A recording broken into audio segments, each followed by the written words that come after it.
സാമ്പത്തിക കുറ്റകൃത്യങ്ങൾ പരിഗണിക്കുന്ന എറണാകുളം അഡീഷണൽ CJM കോടതിയിലാണ് ഫൈസിനെ ഹാജരാക്കിയത്. ഉന്നതരുമായുള്ള ബന്ധങ്ങളെക്കുറിച്ചുള്ള മാധ്യമപ്രവർത്തകരുടെ ചോദ്യത്തിന് ഫൈസ് മറുപടി നൽകാതെ ഒഴിഞ്ഞുമാറി.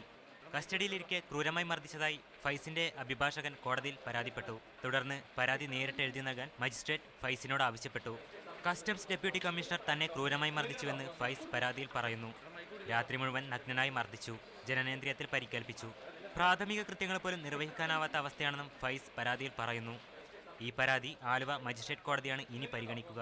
ഇപ്പോൾ കോടതിയിൽ പ്രതി ഹാജരാക്കി പ്രതിയെ 1-ാം തീയതി വരെ റിമാൻഡ് ചെയ്തു.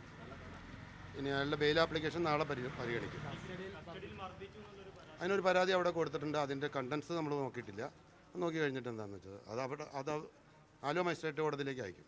ഫൈസിനെ സർക്കാർ ആശുപത്രിയിൽ കൊണ്ടുപോകാതെ സ്വകാര്യ ആശുപത്രിയിൽ പരിശോധന നടത്തിയതിനെയും കോടതി വിമർശിച്ചു. അടുത്ത മാസം 1 വരെ ഫൈസിനെ കോടതി റിമാൻഡ് ചെയ്തു.